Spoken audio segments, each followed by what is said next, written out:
Hello friends, Technique Malayalamത്തിലെ മറ്റൊരു വീഡിയോയിലേക്ക് സ്വാഗതം. ഇന്ന് നമ്മൾ അൺബോക്സിംഗ് ചെയ്യാൻ പോകുന്നത് നിങ്ങളുടെ മുമ്പ് തന്നെ ഉണ്ട് റെഡ്മിന്റെ ഏറ്റവും പുതിയ ബഡ്ജറ്റ് ഡിവൈസ് ആണ് റെഡ്മി A4. അപ്പോൾ കഴിഞ്ഞ ആക്ച്വലി ഒരു ബഡ്ജറ്റ് ഡിവൈസ് 5G ഡിവൈസ് എടുത്ത് നോക്കുകയാണെങ്കിൽ റെഡ്മി 12ഉം റെഡ്മി 13ഉം ഒക്കെ വളരെ ഇമ്പോർട്ടൻറ്റ് റോളാണ് പ്ലേ ചെയ്തത്. കാരണം റെഡ്മിൻ്റെ ഏറ്റവും one of the best selling devices ആയിരുന്നു റെഡ്മി 13ഉം റെഡ്മി 12 സീരീസും. കാരണം അത് എൻട്രി ലെവൽ ബഡ്ജറ്റ് ഡിവൈസസും അതിനുപരി 5G ഡിവൈസസും ആയിരുന്നു എന്നുള്ളതാണ് അതിൻ്റെ ഒരു പ്രത്യേകത. അപ്പോൾ അതേപോലെ തന്നെ സബ് 10,000 അതായത് 10,000 രൂപയ്ക്ക് താഴെയാണ് ഇനി റെഡ്മി ടാർഗറ്റ് ചെയ്യുന്നത് 5G ഡിവൈസസ് വെച്ച്. അപ്പോൾ അതിൻ്റെ ആദ്യത്തെ ഡിവൈസ് എന്ന് വേണമെങ്കിൽ പറയാം റെഡ്മി A4 5G. ഇതിൽ നല്ല ഒരു ഹാർഡ്വെയറും നല്ല ഫീച്ചർ സെറ്റാണ് ഓഫർ ചെയ്തിരിക്കുന്നത്. ഇത് പ്രൈസ് സ്റ്റാർട്ട് ചെയ്യുന്നത് 8,499 രൂപ. അപ്പോൾ നിങ്ങൾക്ക് 10,000 രൂപയ്ക്ക് താഴെ 5G ഡിവൈസ് കിട്ടും എന്നുള്ളതാണ് ഒരു പ്രത്യേകത. അപ്പോൾ ഇതിൻ്റെ എല്ലാ വിശേഷങ്ങളും നമ്മൾ പറയാം. അപ്പോൾ എപ്പോഴത്തെ പോലെ ഈ ചാനൽ ആദ്യമായിട്ടാണെങ്കിൽ സബ്സ്ക്രൈബ് ബട്ടൺ പ്രസ് ചെയ്യുക. അതേപോലെ തന്നെ ബെൽ ഐക്കൺ ക്ലിക്ക് ചെയ്യുമ്പോൾ നിങ്ങൾക്ക് എല്ലാ വീഡിയോസിൻ്റെയും നോട്ടിഫിക്കേഷൻ കൂടെ ലഭിക്കുന്നതാണ്. അപ്പോൾ നമ്മൾ റെഡ്മി A4 5Gയുടെ കംപ്ലീറ്റ് ഡീറ്റെയിൽസ് പറയുന്നതാണ്, ക്യാമറ സാമ്പിൾസും സ്പെസിഫിക്കേഷൻ എല്ലാം തന്നെ പറയുന്നതാണ്. അപ്പോൾ ആദ്യം തന്നെ നമുക്ക് ഇതിന് അൺബോക്സിംഗിൽ തുടങ്ങാം. ആദ്യം ഒന്ന് ഫോൺ പെട്ടെന്ന് തന്നെ അൺബോക്സ് ചെയ്തിട്ട് ബാക്കിയുള്ള വിശേഷങ്ങൾ പറയാം. ഇതാണ് box packaging. Redmi A4 5G ഇത് ചെയ്യണം. Snapdragon 4S Gen 2 smooth 120 Hz refresh റേറ്റും കൊടുത്തിട്ടുണ്ട്. മെയ്ഡ് ഇൻ ഇന്ത്യ ഡിവൈസ് ആണ്. ഈ ബോക്സിന്റെ ബാക്കിയുള്ള ഡീറ്റെയിൽസ് എല്ലാം ഇത് ചെയ്യണം. ഹാലോ ഡിസൈൻ, അതായത് circular camera layout, premium glass back ആണ് കൊടുത്തിരിക്കുന്നത്. 5160 mAh ബാറ്ററി, 18 വാട്ട് ചാർജിങ്, പക്ഷേ 33 what charger in the box ഉണ്ട്. അതുകൊണ്ട് വലിയ യൂസ് ഒന്നും ഇല്ല, എന്നാലും കൊടുത്തിട്ടുണ്ട്. 50 MP dual camera, IP52 water and dust resistant, TUV Rheinland certification, side fingerprint scanner, ഷോമിന്റെ ഹൈപ്പർ OS ആണ് കൊടുത്തിരിക്കുന്നത്. 4/128 464 ആണ് വരുന്നത്.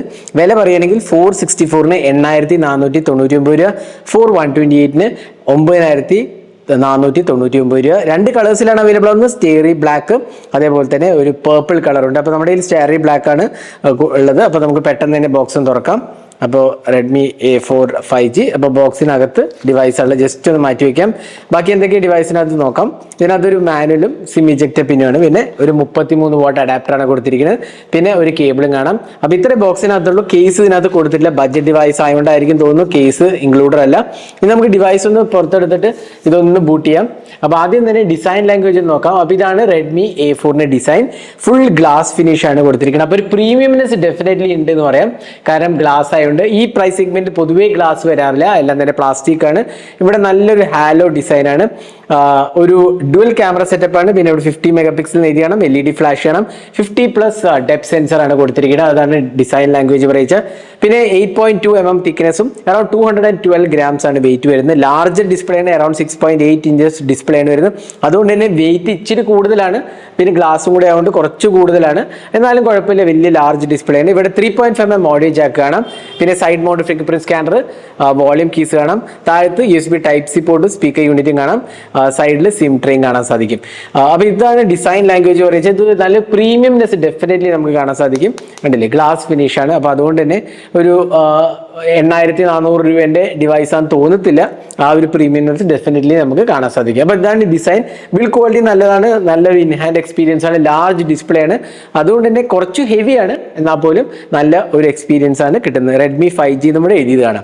ഇനി ഡിസ്പ്ലേയിലേക്ക് വരാം. നമുക്ക് ഡിവൈസിന്റെ ഡിസ്പ്ലേ എന്ന് പറഞ്ഞാൽ ഒരു വാട്ടർ ഡ്രോപ്പ് നോച്ചാണ് വരുന്നത്. അഗെയിൻ ബഡ്ജറ്റ് സെഗ്മെന്റ് ആയിട്ട് നമുക്ക് പഞ്ച് ഹോൾ എക്സ്പെക്ട് ചെയ്യാൻ പറ്റില്ല, എന്നാലും ചില ഫോൺസ് പഞ്ച് ഹോളിൽ വരുന്നുണ്ട്. എന്നാൽ ഇവിടെ നമുക്ക് വാട്ടർ ഡ്രോപ്പ് ആണ്. മുകളിലും സൈഡിലും ബെസിൽസ് മിനിമലാണ്, എന്നാൽ താഴെ കുറച്ചധികം തന്നെ ബെസിൽസ് ഉണ്ട്. കണ്ടിലേക്ക് കാണാം, കുറച്ചധികം ബെസിൽസ് ഉണ്ട്. വാട്ടർ ഡ്രോപ്പ് നോച്ചാണ്. ഒരു HD+ റെസൊല്യൂഷൻ ഡിസ്പ്ലേ ആണ്, 720p ഡിസ്പ്ലേ, IPS LCD പാനലാണ്, 120 Hz റിഫ്രഷ് റേറ്റ് ആണ് കൊടുത്തിരിക്കുന്നത്. ടച്ച് റെസ്പോൺസ് ഒക്കെ നല്ലതാണ്, നല്ല സ്മൂത്ത് ആയിട്ട് എനിക്ക് തോന്നി. ഇഷ്യൂസ് ഒന്നും തന്നെ ഇല്ല. പിന്നെ HD ഡിസ്പ്ലേ അത്യാവശ്യം കുഴപ്പമില്ലാത്ത ഒരു എന്താ പറയുക കളേഴ്സ് ഒക്കെ വരുന്നുണ്ട്. എഗെയിൻ ടച്ച് റെസ്പോൺസ് നല്ലതാണ്, വളരെ സ്മൂത്ത് ആയിട്ട് എനിക്ക് തോന്നുന്നു, ലാഗ് ഒന്നുമില്ല. പിന്നെ 600 nits ഓഫ് പീക്ക് ബ്രൈറ്റ്നസ് ആണ് വരുന്നത്. എഗെയിൻ ഒരു ആവറേജ് ബ്രൈറ്റ്നസ് ആണ് അറൌണ്ട് 400-500 nits വരും. 600 ആണ് പീക്ക് ബ്രൈറ്റ്നസ് വരുന്നത്. അപ്പോൾ ഡിസ്പ്ലേ ക്വാളിറ്റി കുഴപ്പമില്ല, ബഡ്ജറ്റ് സെഗ്മെന്റിൽ വേണ്ട ഒരു എക്സ്പീരിയൻസ് ഒക്കെ തരുന്നുണ്ട്. എഗെയിൻ ലാർജ് ഡിസ്പ്ലേ ഉണ്ട്, വീഡിയോസ് ഒക്കെ കാണാൻ നല്ലതാണ്. എഗെയിൻ ഫുൾ HD ആയിരുന്നെങ്കിൽ കുറച്ചുകൂടെ ബെറ്റർ ആയിരുന്നു. പ്രൈസ് കൂടെ കണക്കിലെടുക്കുമ്പോൾ പ്രോബ്ലം പ്രോബ്ലി HD+ അക്സെപ്റ്റബിൾ ആയിട്ട് നമുക്ക് പറയാൻ സാധിക്കും. അപ്പോൾ ഇതാണ് ഡിസ്പ്ലേന്റെ കാര്യം പറയുകയാണെങ്കിൽ. ഇനി സോഫ്റ്റ്വെയർ എക്സ്പീരിയൻസിലേക്ക് പോകാം. സോഫ്റ്റ്വെയർ കാര്യം എഗെയിൻ HyperOS ആണ് വരുന്നത്. നമുക്ക് ജസ്റ്റ് ഒന്ന് അബൌട്ട് ഫോൺ എടുക്കാം. അബൌട്ട് ഡിവൈസ് HyperOS ആണ്. HyperOS 1 ആണ് വേർഷൻ. Redmi A4 എന്ന് എഴുതിയാണ്. Snapdragon 4S Gen 2 ആണ് വരുന്നത്. ആൻഡ്രോയിഡ് വേർഷനും Android 14 ആണ് വരുന്നത്. അതുകൊണ്ടില്ലേ സെക്യൂരിറ്റി അപ്ഡേറ്റ് സെപ്റ്റംബറിലെ സെക്യൂരിറ്റി അപ്ഡേറ്റ് ആണ് ഇൻഫാക്ട് കൊടുത്തിരിക്കുന്നത്. Detailed info specs 2 GHz octa core പ്രോസസ്സറാണ്. 4 GB ഓഫ് റാമേ ഉള്ളൂ. 4 GB വേരിയന്റ് മാത്രമേ ഉള്ളൂ. പ്രോബ്ലി എനിക്ക് എൻ്റെ ഒരു ഫീഡ്ബാക്ക് പറയുന്നത് 6 GB കൂടെ കൊടുക്കാമായിരുന്നു. ഒരു വേരിയന്റ് 6/128 കൂടെ കൊടുക്കാമായിരുന്നു. കാരണം ഇത് 2 വേരിയന്റേ ഉള്ളൂ. 464 4/128 കൊടുത്തുള്ളൂ. അപ്പോൾ എഗെയിൻ സ്റ്റോറേജിന്റെ കാര്യത്തിൽ വലിയ പ്രശ്നമില്ല. കാരണം ഇത് UFS 2.2 LPDDR4X റാമോട്. അപ്പോൾ അത് കുഴപ്പമില്ല. എന്നാലും 4 GB റാമിനേക്കാളും നല്ലത് ഒരു വേർഷൻ കൂടെ കൊടുക്കാമായിരുന്നു. 6 GB 128 GB സ്റ്റോറേജ് അതില്ല. അതാണ് ഇതിനകത്ത് പ്രോബ്ലം എനിക്ക് തോന്നുന്ന ഒരു പോരായ്മ. ബാക്കിയെല്ലാം കൂടെ നല്ല. പിന്നെ സോഫ്റ്റ്വെയർ എക്സ്പീരിയൻസ് ആണെങ്കിൽ നമുക്ക് റെഗുലർലി ഷോമിയിൽ കിട്ടുന്ന എല്ലാ UI എക്സ്പീരിയൻസ് ഉണ്ട്. കണ്ടില്ലേ, നോട്ടിഫിക്കേഷൻ ടോഗിൾസ് ആണെങ്കിലും UI എക്സ്പീരിയൻസ് ഒക്കെ തന്നെ നല്ലതാണ്. പിന്നെ നമുക്ക് റെഗുലർലി വരുന്ന ഹോം സ്ക്രീൻ കസ്റ്റമൈസേഷൻസ് ഉണ്ട്. അതേപോലെ ലോക്ക് സ്ക്രീനിലെടുത്താലും നമുക്ക് കിട്ടുന്ന കസ്റ്റമൈസേഷൻസ് ഒക്കെ ഉണ്ട്. അതേപോലെ തന്നെ അഡീഷണൽ തീംസ്, വാൾപേപ്പേഴ്സ്, അങ്ങനത്തെ ഓപ്ഷൻസ് എല്ലാം തന്നെ കൊടുത്തിട്ടുണ്ട്. പിന്നെ ഡ്യുവൽ ലോക്ക്, പിന്നെ ആപ്പ് ലോക്ക്, അങ്ങനത്തെ ഫംഗ്ഷനാലിറ്റി എല്ലാം ഉണ്ട്. ഇനി എന്താ ബ്ലോട്ട്വെയറിന്റെ സീൻ പറയുകയാണെങ്കിൽ ഡെഫിനറ്റ്ലി ഉണ്ട്. ഒരുപാട് ബ്ലോട്ട്വെയർസ് കണ്ടില്ലേ, ഒരുപാട് ഗെയിംസ് പ്രീ ഇൻസ്റ്റാൾഡ് ആണ്. കണ്ടില്ലേ, ഒരു 8-10 ഗെയിംസിങ് മിനിമം പ്രീ ഇൻസ്റ്റാൾ. പിന്നെ സ്നാപ്ചാറ്റ്, സ്പോട്ടിഫൈ, WPS അങ്ങനത്തെ ഒരു ലിങ്ക്ഡിൻ, അങ്ങനത്തെ ഒരുപാട് ഓപ്ഷൻസ് അഡീഷണൽ ഇൻക്ലൂഡഡ് ആണ്. എഗെയിൻ ബഡ്ജറ്റ് ഡിവൈസ് ആയിട്ട് നമ്മൾ എക്സ്പെക്ട് ചെയ്യുന്നതാണ്. പൊതുവെ കുറയ്ക്കാമായിരുന്നു, എന്നാലും കൊടുത്തിട്ടുണ്ട്. കണ്ടില്ലേ, നമുക്ക് അൺഇൻസ്റ്റാൾ ചെയ്ത് കളയാന്നുള്ളതാണ് ഒരു ആശ്വാസം. ജസ്റ്റ് പ്രസ് ആൻഡ് ഹോൾഡ് ചെയ്ത് അൺഇൻസ്റ്റാൾ ചെയ്ത് കളയാം. അപ്പോൾ ഫോൺ വാങ്ങുമ്പോൾ തന്നെ നിങ്ങൾ ഈ ഒരു ജോലി ചെയ്താൽ മതി. എല്ലാം കൂടെ അൺഇൻസ്റ്റാൾ ചെയ്ത് കളഞ്ഞാൽ മതി. അപ്പോൾ കുറച്ചും കൂടെ നല്ല ക്ലീനർ UI എക്സ്പീരിയൻസ് ആവും. ഒരുപാട് ഗെയിംസും ഇതും പ്രീ ഇൻസ്റ്റാൾഡ് ആണ്. അത് നമുക്ക് ജസ്റ്റ് ഒന്ന് ക്ലിയർ ചെയ്താൽ മതി. അപ്പോൾ ഇതാണ് സോഫ്റ്റ്വെയർ എക്സ്പീരിയൻസ്. കുഴപ്പമില്ലാത്ത ഒരു സോഫ്റ്റ്വെയർ എക്സ്പീരിയൻസ് ആണ്. HyperOS ഉണ്ട്. പിന്നെ UI റെസ്പോൺസ് ഒക്കെ നല്ല സ്മൂത്ത് ആയിട്ട് എനിക്ക് തോന്നി. അതുകൊണ്ട് കുഴപ്പങ്ങളൊന്നും തന്നെ ഞാൻ കാണുന്നില്ല. അത് നല്ല ഒരു എക്സ്പീരിയൻസ് തന്നെയാണ്. ഡെഫിനറ്റ്ലി നമുക്ക് പറയാൻ സാധിക്കും. പിന്നെ സോഫ്റ്റ്വെയർ അപ്ഡേറ്റ് സൈക്കിളിന്റെ കാര്യം പറയുകയാണെങ്കിൽ 2 years ഓഫ് ആൻഡ്രോയിഡ് അപ്ഡേറ്റ്സും 4 years ഓഫ് സെക്യൂരിറ്റി പാച്ചസും ആണ് ഓഫർ ചെയ്തിരിക്കുന്നത്. അഗെയിൻ നല്ലതാണ്. കാരണം ബഡ്ജറ്റ് സെഗ്മെന്റിൽ പൊതുവേ ഇങ്ങനത്തെ ഫോൺസിനൊന്നും തന്നെ ഒരു വർഷത്തിൽ കൂടുതൽ അപ്ഡേറ്റ് സൈക്കിൾ വരാറില്ല. ഇതിൽ ആൻഡ്രോയിഡ് 14 ആണ്. അപ്പോൾ 15 16 കിട്ടും. പിന്നെ 4 വർഷത്തെ സെക്യൂരിറ്റി പാച്ചസും കിട്ടും. അപ്പോൾ അതാണ് സോഫ്റ്റ്വെയർ എക്സ്പീരിയൻസ് പറയുന്നത്. എനിക്ക് കുഴപ്പം തോന്നിയില്ല. ബഡ്ജറ്റ് ഡിവൈസ് ഉള്ളതിലേക്ക് അത്യാവശ്യം ഡീസെന്റ് എക്സ്പീരിയൻസ് ആണ് വരുന്നത്. ലാഗ് അങ്ങനത്തെ ഒന്നും എനിക്ക് തോന്നിയില്ല. HyperOS ആണ് വളരെ സ്മൂത്ത് എക്സ്പീരിയൻസ്. പിന്നെ 120 Hz റിഫ്രഷ് റേറ്റും നമുക്ക് കൊടുത്തിട്ടുണ്ട്. ഡിസ്പ്ലേയിൽ പോയി കഴിഞ്ഞാൽ നമുക്ക് 120 Hz റിഫ്രഷ് റേറ്റും സെറ്റ് ചെയ്യാവുന്നതുണ്ടല്ലോ. ഡിഫറെന്റ് റിഫ്രഷ് റേറ്റ് കസ്റ്റം കൊടുത്തു കഴിഞ്ഞാൽ നമുക്ക് 120 Hz കൊടുക്കാവുന്നതാണ്. അപ്പോൾ കുറച്ചും കൂടെ സ്മൂത്തർ എക്സ്പീരിയൻസ് ആയിട്ട് നമുക്ക് കിട്ടും. അപ്പോൾ ഇതാണ് സോഫ്റ്റ്വെയർ എക്സ്പീരിയൻസ് Redmi A4ന്റെ. അപ്പോൾ നമ്മൾ ഫോൺ അൺബോക്സ് ചെയ്തു.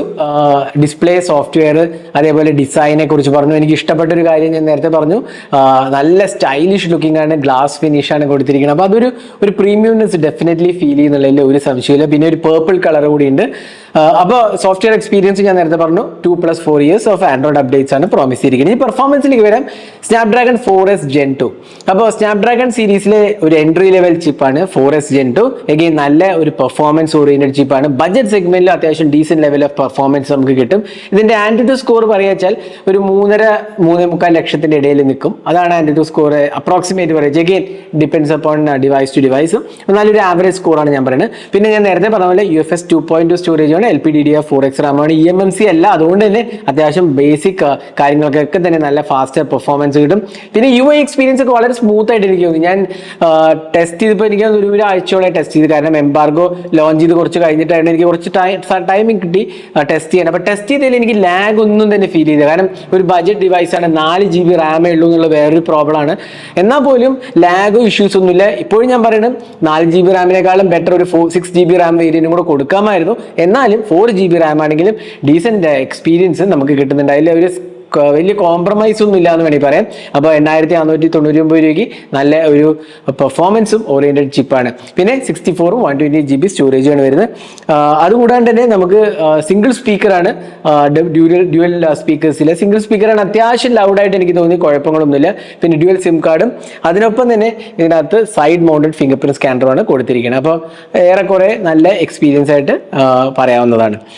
പിന്നെ ഇതിന്റെ ക്യാമറയിലോട്ട് വരാം. പെർഫോമൻസ് കഴിഞ്ഞ് നമ്മൾ ക്യാമറയിലോട്ട് വരാം. ഒരു 50 മെഗാ പിക്സൽ പ്രൈമറി ക്യാമറയും ഒരു ഡെപ്ത് സെൻസറും അതിനൊപ്പം തന്നെ ഒരു 5 മെഗാ പിക്സൽ സെൽഫി ക്യാമറയുണ്ട്. വാട്ടർ ഡ്രോപ്പ് നോച്ചാണ് ഞാൻ നേരത്തെ പറഞ്ഞു. ഇനി ആദ്യം തന്നെ നമുക്ക് ക്യാമറ UI ഒന്ന് നോക്കാം. ക്യാമറ UI നോക്കുകയാണെങ്കിൽ നമുക്ക് ഇവിടെ കാണുന്നത് photo mode, portrait mode, night mode, അങ്ങനത്തെ എല്ലാ ഫീച്ചേഴ്സും ഉണ്ട്. വീഡിയോ റെക്കോർഡിംഗ് നോക്കുകയാണെങ്കിൽ 1080p 30 FPS ഉള്ളൂ, അതാണ് മാക്സിമം. 720p ആണ്. 30 FPS ലേക്ക് സ്നാപ്ഡ്രാഗൺ 4S Gen 2 ആയതുകൊണ്ട് തന്നെ ബഡ്ജറ്റ് ചിപ്പായിട്ട് നമ്മൾ അധികം ഒന്നും എക്സ്പെക്ട് ചെയ്യാൻ പറ്റില്ല. 50 മെഗാ പിക്സൽ മോഡ് ഉണ്ട്. അങ്ങനെ ബേസിക് ഓപ്ഷൻസ് എല്ലാം തന്നെ കൊടുത്തിട്ടുണ്ട്. സെൽഫി ക്യാമറയാണ് 5 മെഗാ പിക്സൽ സെൽഫി ക്യാമറയാണ് ഇതിനകത്ത് കൊടുത്തിരിക്കുന്നത്. ഇനി നമുക്ക് കുറച്ച് ക്യാമറ സാമ്പിൾസ് കൂടി കാണാം. ഇതെല്ലാം റെഡ്മി A4 എടുത്ത ക്യാമറ സാമ്പിൾസ് ആണ്. ഒരു ബഡ്ജറ്റ് ഡിവൈസ് എന്നതിലേക്ക് അത്യാവശ്യം കുഴപ്പമില്ലാത്ത ഒരു ക്യാമറ എക്സ്പീരിയൻസ് ആണ്. 10,000 രൂപയുടെ ഡിവൈസ്, 10,000 രൂപയ്ക്ക് താഴെയുള്ള ഡിവൈസ് എന്നതിലേക്ക് എനിക്ക് തോന്നുന്നു ഒരു സാറ്റിസ്ഫാക്ടറി എക്സ്പീരിയൻസ് ആണ്. ഡെഫിനറ്റ്ലി പറയാം. ക്യാമറ സാമ്പിൾസ് കണ്ടിട്ട് നിങ്ങളുടെ അഭിപ്രായങ്ങൾ കമന്റ് സെക്ഷനിൽ പോസ്റ്റ് ചെയ്യാൻ മറക്കരുത്. നിങ്ങൾക്ക് തോന്നുന്നു റെഡ്മി A4ന്റെ ക്യാമറയെ കുറിച്ചുള്ള എല്ലാ ഡീറ്റെയിൽസും നിങ്ങൾ കമന്റ് സെക്ഷനിൽ പോസ്റ്റ് ചെയ്യാം. അപ്പോൾ 50 മെഗാ പിക്സൽ ക്യാമറയും 5 മെഗാ പിക്സൽ സെൽഫി ക്യാമറയിൽ എടുത്ത സാമ്പിൾസ് ആണ് ഇപ്പോൾ നിങ്ങൾ കണ്ടത്. ഇനി ബാറ്ററിയിലേക്ക് വരുമ്പോൾ 5160 mAh ബാറ്ററിയാണ് വരുന്നത്. 5000-നേക്കാളും കുറച്ച് കൂടുതലാണ്. അതിനൊപ്പം തന്നെ 18 വാട്ട് ചാർജിങ് ഉണ്ട്. എഗെയിൻ 18 വാട്ട് ആണ് ഈ പ്രൈസ് സെഗ്മെന്റിൽ എക്സ്പെക്ട് ചെയ്യാനുള്ളൂ. 18 വാട്ട് 33 വാട്ട് ചാർജർ ഉണ്ട്, പക്ഷേ 18 വാട്ട് ഒബിയസ്ലി സപ്പോർട്ട് ചെയ്യുന്നുള്ളൂ. അത് ഏതാണ്ട് 2-2.5 മണിക്കൂറിൽ എടുക്കുന്നതാണ് എനിക്ക് തോന്നി ചാർജ് ചെയ്യാൻ. ഒരു ബഡ്ജറ്റ് ഡിവൈസ് ആണ്ട് ഒരുപാടൊന്നും ഹൈ സ്പീഡ് ചാർജിങ് എക്സ്പെക്ട് ചെയ്യേണ്ട. എന്നാൽ ബാറ്ററി ലൈഫ് നല്ലതാണ്. നല്ലൊരു ഒപ്റ്റിമൈസ് ചിപ്പാണ് സ്നാപ്ഡ്രാഗൺ 4S Gen 2. അതുകൊണ്ട് തന്നെ നല്ല ഒരു ബാറ്ററി ലൈഫ് നമുക്ക് ഡെഫിനറ്റ്ലി എക്സ്പെക്ട് ചെയ്യാം. പിന്നെ 5000-ലേക്കാളും കുറച്ചുകൂടി കൂടുതലുണ്ടല്ലോ. 5160 mAh ബാറ്ററി ഉണ്ടാവുന്നത് തന്നെ നല്ല ഒരു ബാറ്ററി ലൈഫ്. ഒന്നൊന്നര ദിവസമൊക്കെ ഒരു ഈസിലി റെഗുലർ യൂസേജിൽ കിട്ടുന്നുള്ളതിൽ ഒരു സംശയമില്ല. അപ്പോൾ ബാറ്ററി ലൈഫും ഡെഫിനറ്റ്ലി നല്ലതാണ്. അപ്പോൾ ഇതായിരുന്നു റെഡ്മി A4ന്റെ ഒരു ഡീറ്റെയിൽഡ് എക്സ്പീരിയൻസ്. അപ്പോൾ ഇതിൽ നല്ല കാര്യങ്ങൾ, എനിക്ക് ഡിസൈൻ ഇഷ്ടപ്പെട്ടു. നല്ല ലുക്സ് ആണ്. ക്യാമറ യൂണിറ്റിന്റെ പ്രത്യേകിച്ച് നല്ല ഒരു യൂണിറ്റ് ആണ്. അതിനൊപ്പം തന്നെ ഡീസൻറ്റ് പെർഫോമൻസ് ഉണ്ട്. അത്യാവശ്യം കുഴപ്പമില്ലാത്ത ഡിസ്പ്ലേ എക്സ്പീരിയൻസ് ഉണ്ട്. നല്ല ബാറ്ററി ലൈഫ് ഉണ്ട്. 18 വാട്ട് ഡീസൻറ്റ് ഫാസ്റ്റ് ചാർജിങ് ഉണ്ട്. ക്യാമറാസും കുഴപ്പമില്ല. എനിക്ക് തോന്നുന്നു പോരായ്മകളിൽ പ്രോബ്ലി ഒരു 6GB വേരിയന്റ് കൂടെ കൊണ്ടുവരാമായിരുന്നു എന്നാണ് എനിക്ക് തോന്നുന്നത്. ബാക്കി എനിക്ക് തോന്നുന്നു വലിയൊരു പ്രോബ്ലം തോന്നുന്നില്ല. പിന്നെ വാട്ടർ ഡ്രോപ്പിന് പകരം പഞ്ച് ഹോൾ കൊണ്ടുവരാമായിരുന്നു. Again price to features ratio നോക്കുമ്പോൾ കുഴപ്പമില്ലാത്ത ഒരു എക്സ്പീരിയൻസ് ആണ്. എന്നാലും വാട്ടർ ഡ്രോപ്പിന് പകരം പഞ്ച് ഹോൾ കൊണ്ടുവരാമായിരുന്നു. അപ്പോൾ ഇതായിരുന്നു റെഡ്മി A4ന്റെ എൻ്റെ ഒരു എക്സ്പീരിയൻസ്. അപ്പോൾ നിങ്ങൾക്ക് എന്ത് തോന്നുന്നു, ഈ വിലയ്ക്ക് ഇത് വേർത്താണോ? ഇതൊരു എൻട്രി ലെവൽ 5G ഡിവൈസ് എന്നുള്ള നിലയ്ക്ക് നിങ്ങളുടെ അഭിപ്രായങ്ങൾ കമന്റ് സെക്ഷനിൽ പോസ്റ്റ് ചെയ്യാൻ മറക്കരുത്. അതേപോലത്തെ കൂടുതൽ ടെക് വീഡിയോസിനായി സബ്സ്ക്രൈബ് ചെയ്യാൻ മറക്കരുത്. Thanks for watching. Hope to see you next video. Have a great day.